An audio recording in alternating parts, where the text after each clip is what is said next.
السلام عليكم ورحمة الله وبركاته. الحمد لله وكفى وسلام على عباده الذين اصطفى. أما بعد فأعوذ بالله من الشيطان الرجيم. بسم الله الرحمن الرحيم. قل إن صلاتي ونسكي ومحياي ومماتي لله رب العالمين. صدق الله العلي العظيم. وقال رسول الله صلى الله عليه وسلم: خير الخيار خيار العلماء، شر الشرار شرار العلماء. يقول شكري اللهم صل على سيدنا وحبيبنا ومولانا محمد صلى الله عليه وعلى آله وصحبه وبارك. شكرا বরিশাল বিভাগীয় কওমি মাদ্রাসা ঐক্য পরিষদ কর্তৃক আয়োজিত আজকের এই সম্মেলন সকাল প্রায় ৯টা ধরে এখন পর্যন্ত আলহামদুলিল্লাহ সম্মানিত ওলামায়ে এবং বিশেষ সাল্লাল্লাহু আলাইহি ওয়াসাল্লাম জান্নাতের ব্যাপারে বলেছেন, ভিতরে পানির ভিতরে মাছ পর্যন্ত এলেমদের জন্য দোয়া করে, এমনকি ফেরেশতারা পর্যন্ত তাদের সম্মানে তাদের পায়ের নিচে পাখা বিছায় দেয়। এরকম একটা উত্তম জিনিস সমস্ত মাখলুকাতের ভিতরে শ্রেষ্ঠ।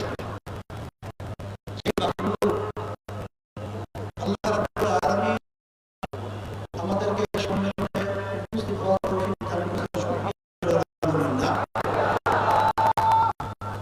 সম্মানিত ওলামাদের পবিত্র জবান আমরা গুরুত্বপূর্ণ আলোচনা আসছিলাম, তবে আলোচনা শুনলেই হবে না, আলোচনা অনুযায়ী আমরা যেন আমল করতে পারি, বাস্তবায়ন করতে পারি।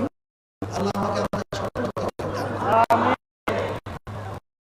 আপনাদের সামনে যারা আয়াত তেলাওয়াত করেছি, আল্লাহ রাব্বুল আলামিন বলেছেন, হে রাসূল আপনি বলে দেন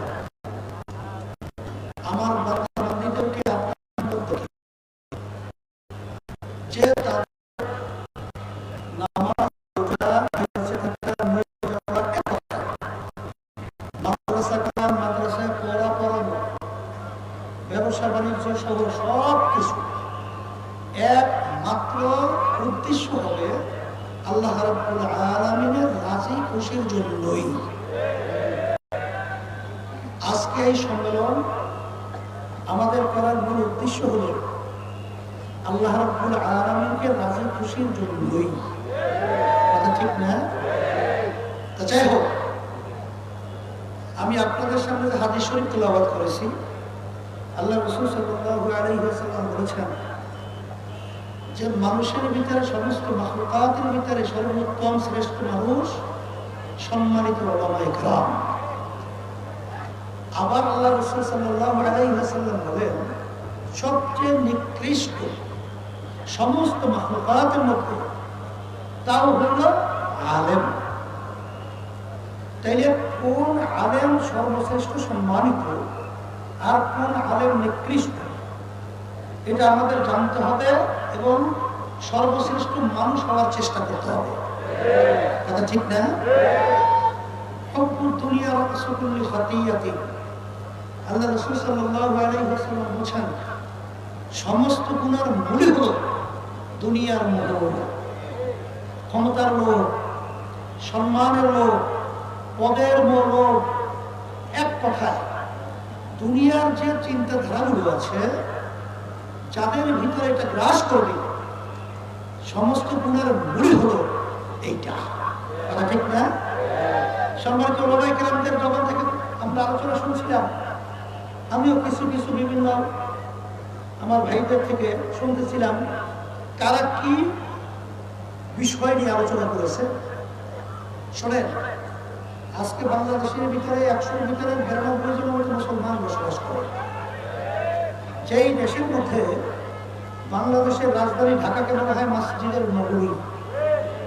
যেই দেশের রাস্তার মোড়ে মোড়ে মসজিদ মাদ্রাসার অভাব নাই, এই দেশের ভিতরে আজানের শব্দে বাচ্চাদের ঘুম ভেঙে যায়, আজানের শব্দে বাচ্চারা মায়ের করে ঘরে যায়। কিন্তু বাংলাদেশ স্বাধীন হলে প্রায় 53 বছর চলছে। এই 53 বছর বাংলাদেশে স্বাধীনতা বয়সে আজকে একটু আগে আলোচনা করতেছিলেন আমাদের মামুনুল হক সাহেব হযরত, কি আলোচনা করতেছিলেন? সংবিধানের ব্যাপারে, সর্বক্ষেত্রে সব শিরকি কুফরি। এক কথা, আল্লাহ এবং আল্লাহ রাসূলের নীতি আদর্শকে এই বাংলাদেশের ভিতরে পরাজিত এবং মানব রচিত কুফরি তন্ত্র মন্ত্র বিজয়, এবং সেটা কি বিজয় লাভ করছে। কথা ঠিক কিনা? আমি আপনাদেরকে জিজ্ঞাসা করি যে বাংলাদেশের ভিতরে এত মুসলমান, ভারত উপমহাদেশের ইতিহাস, এই দেশ স্বাধীন করার ব্যাপারে ভারত উপমহাদেশের মধ্যে ব্রিটিশ খেদাও এই আন্দোলনের নেতৃত্ব কারা দিয়েছিল? সম্মানিত ওলামায়ে কেরাম। কিন্তু আজকে বাংলাদেশের ভিতরে এত ওলামায়ে কেরাম মুসলমান থাকার পরে আমাদের এই দুর্দশা কেন? এই দুর্দশা আমাদের চিহ্নিত করতে হবে, এবং চিহ্নিত করে সেই দুর্দশা কিসের জন্য হয়েছে সেটা আমাদের থেকে দূর করতে হবে। আমি অনেক সময় বলি যে বাংলাদেশের মধ্যে এখনো ওলামায়ে কেরামদের নেতৃত্ব সমস্ত দল বলেন, ওই আওয়ামী লীগ বলেন, বিএনপি বলেন, জাতীয় পার্টি বলেন, আসলে কিন্তু বারবার আমাদেরকে ক্ষমতায় যাওয়ার সিঁড়ি হিসেবে ব্যবহার করেছে। আমাদেরকে বারবার ধোঁকা দিয়ে বোকা বানিয়েছে, আমাদেরকে বারবার পর গাছের ভূমিকে অবতীর্ণ করেছে। এই জন্য অনেকে অংশে কিন্তু আমরা ওলামায়ে কেরাম তাই কম না, এরা চিন্তার ব্যবধান।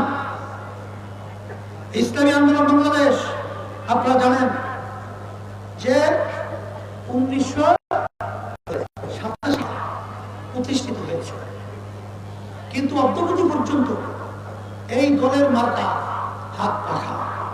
এই মার্কায় কোনো একটা এমপিও কি সংসদে গেছে? চায় না তো। এখন এই কথার মাধ্যমে আপনি কি বুঝছেন? ইসলামী আন্দোলন একেবারে দুর্বল, ইসলামী আন্দোলনের সমর্থনই কেমন নাই, লোকবল নাই। এই জন্য তো ইসলামী আন্দোলন বাংলাদেশ ক্ষমতা যায় না।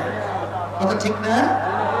শোনেন, ইসলামী আন্দোলন বাংলাদেশ আল্লাহর রহমতে আপনাদের দোয়ায় এখন সারা বাংলাদেশের ভিতরে 300 আসনে প্রার্থী দেওয়ার মতো যোগ্যতা তৌফিক আল্লাহ আমাদেরকে দান করছেন, কি করেন নাই? আমরা দেই নাই 300 আসনে আমরা প্রার্থী দিছি না? দিছি তো। আপনারা দেখেছেন যখন কোনো ইসলামের বিরুদ্ধে, দেশের বিরুদ্ধে যখন কোনো ষড়যন্ত্রকারীরা যখন ষড়যন্ত্র করে, তখন ইসলামী আন্দোলন বাংলাদেশ এবং তার সহযোগী সংগঠন যখন রাজপথে ওই নাস্তিকদের বিরুদ্ধে যখন আওয়াজ তোলে, তখন ওই বাতিলদের কলিজা থরথর করে কাঁপতে বাধ্য হয়। কি আপনারা দেখছেন কি দেখেন নাই? কিন্তু আমরা ক্ষমতায় যেতে পারি নাই কেন? চিন্তার ব্যবধান। চিন্তার ব্যবধান কি ছিল শোনেন, এই যে 24 নির্বাচন জানুয়ারি 7 আওয়ামী লীগ সরকার আমাদেরকে কি অফার দিয়েছে, আমার সাথে কি কথা হয়েছে, এটা তো আমি ভালো জানি। এটা অন্য কেউ না জানলে আমি তো ভালো জানি। কথা ঠিক না ঠিক? এমনকি আমাদেরকে বিরোধী দল বানাবার জন্য কিন্তু প্রস্তাব কিন্তু কম নিয়ে আসে নাই। 2, 4, 5, 10টা এমপি আমাদের জন্য অন্টুর ব্যাপার ছিল, কিন্তু ইসলামী আন্দোলন বাংলাদেশ পরিষ্কার বলেছে যে এই দেশের ভিতরে 92% জনের মধ্যে মুসলমান বসবাস করে। আর বারবার আমরা সিঁড়ি হতে চাই না, বারবার বরগাছা হতে চাই না। ইসলাম থাকবে বাংলাদেশের মধ্যে, বট বৃক্ষের মতো বাতিলদের দাঁত ভাঙাতে আপনার জন্য আবির্ভূত হবে বাংলাদেশ। ঠিক কিনা? এর জন্য আমরা যেই কথা বলতে চেয়েছিলাম যে চিন্তার ব্যবধান থাকতেই পারে, সেই হিসাবে আমি পরিষ্কার বলছি যে আলহামদুলিল্লাহ আল্লাহ খাস মেহরবানি এবং আপনাদের দোয়া।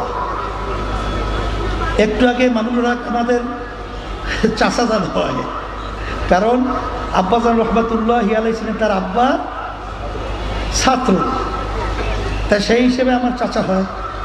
তা সেদিনকে তাদের অফিসে আমি গেছিলাম, যাওয়ার পরে আমি বলতেছিলাম কি চাচা বলে ডাকবো না ভাই বলে ডাকবো। তা যাই হোক, এক কথায় বলতে বলতে আলহামদুলিল্লাহ আল্লাহর খাস মেহেরবানি, আজকে বাংলাদেশের মধ্যে আমি সফর করার পরে যতটুকু আমার কাছে অনুমান হয়েছে, ইসলাম বাংলাদেশে রাষ্ট্র ক্ষমতায় যাওয়ার একটা ক্ষেত্র তৈরি হয়েছে। এখন শুধুমাত্র আমাদের বাকি রয়েছে চিন্তার ব্যবধানতাকে দূর করে আমাদের একটা প্ল্যাটফর্মে দাঁড় হওয়া। আল্লাহর রহমতে আপনাদের দোয়ায় একটু আগে বলছিল না যে আমরা হাতে হাত মিলিয়েছি, আলহামদুলিল্লাহ আমাদের কিন্তু হাত মিলানো হয়ে গেছে। আল্লাহর খাস মেহেরবানি বাকি অবস্থান কিন্তু তৈরি করেছে, কিন্তু এক দলের কিন্তু মাথায় ঠাডা পড়ছে। কথা বুঝতে পারছে? বিভিন্ন কায়দায় আল্লাহর রহমতে আপনাদের দোয়ার বরকতে দোয়া করতে থাকেন, কারণ ইসলাম এমন এক নীতি আদর্শ,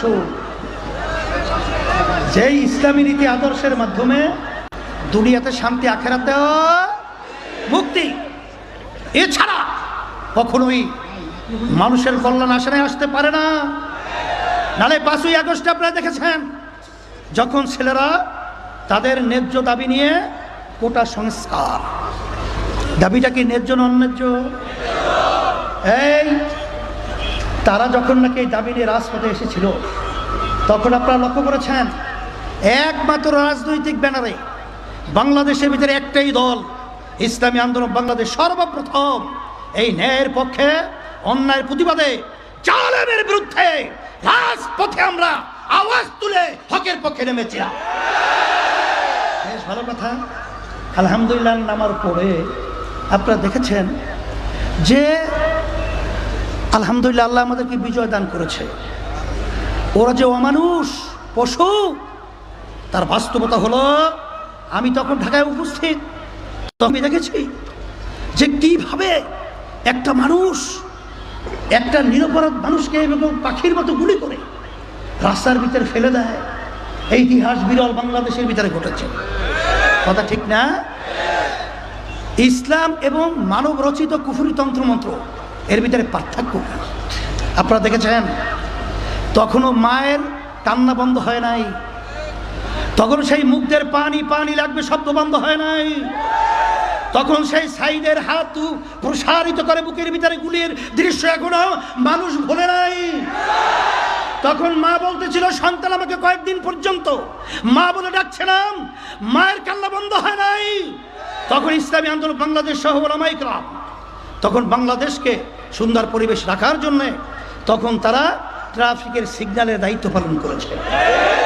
তখন তারা ভারতের একটা ইস্যু তৈরি হবে হিন্দুদেরকে সামনে রেখে, এইটা যেন না করতে পারে, এই জন্য হিন্দুদের জানমাল নিরাপত্তা ইজ্জতের জন্য রক্ষার জন্য আমরা কিন্তু আমাদের দায়িত্ব পালন করেছি।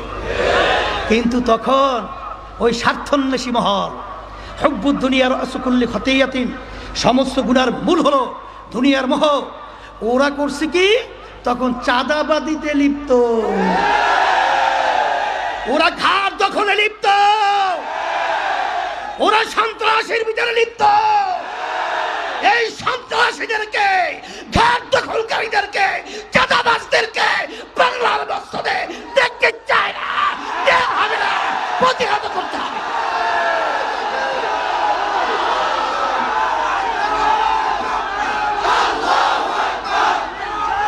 যেই কথা বলতেছি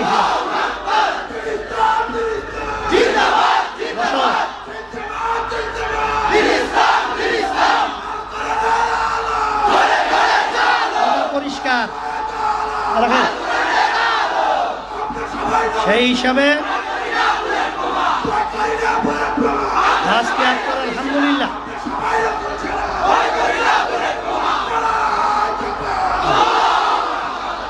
আলহামদুলিল্লাহ শুকরিয়া আদায় করছি মহান রব্বুল আলমিনের দরবারে। রব্বুল আলমিন আজকে ইসলামের পক্ষে আমাদের যত ইসলামী দলগুলো রয়েছে, আমি প্রায় সব দলের সাথেই আলোচনা করেছি। আলহামদুলিল্লাহ আপনাদেরকে আজকে এই সম্মেলন থেকে একটা শুভ সংবাদ হিসেবে আমি মেসেজ হিসেবে বলছি, সংবাদ ভালো। সংবাদ কি? এর জন্য এখানে অনেক তলেবে ইলমরা আছেন, খাঁটি নায়েবে রসুলরা আছেন। এই দাওয়ার সাথে কি লাগবে? দোয়াও লাগবে। তাহলে আপনাদের কাছে দোয়া চাই, আমি দোয়া করি আল্লাহ যেন আমাদেরকে সবাইকে একত্রিত হয়ে ইসলামের পক্ষে, দেশের পক্ষে, মানবতার পক্ষে আল্লাহ যেন আমাদের কাজ করার তৌফিক দান করেন। রব্বানা আতিনা ফিদ দুনিয়া হাসানা ওয়া ফিল আখিরাতি হাসানা ওয়া কিনা আযাবান নার। আল্লাহ এই সম্মেলনকে দিনের জন্য কবুল করে না। আল্লাহ আমার ছাত্রদের জেহেন শক্তি বাড়াইয়া দেয়। আল্লাহ আসাতে কিরাম সবাইকে ইতমিনে কলসা দিনের খেদমত করার তৌফিক দান করেন। আল্লাহ আমরা সবাই যেন হক্কানি ওলামায়ে কেরাম, আল্লাহ হক্কানি রাজনীতি দলগুলো ইসলামী একত্রিত হয়ে ইসলামের দেশের পক্ষে মানবতার কাজ করার তৌফিক দান করেন। আল্লাহ সর্বদিক থেকে আমাদেরকে হেফাজত করেন। আজকে সম্মেলনকে আপনি দিনের জন্য কবুল করে নেন। সুবহান রাব্বিকা রব্বিল ইজ্জাতি আম্মা ইয়াসিফুন ওয়া সালামুন আলাল মুরসালিন আলহামদুলিল্লাহি রাব্বিল আলামিন। মোহতারাম হাজিরিন, আমরা ধীরে ধীরে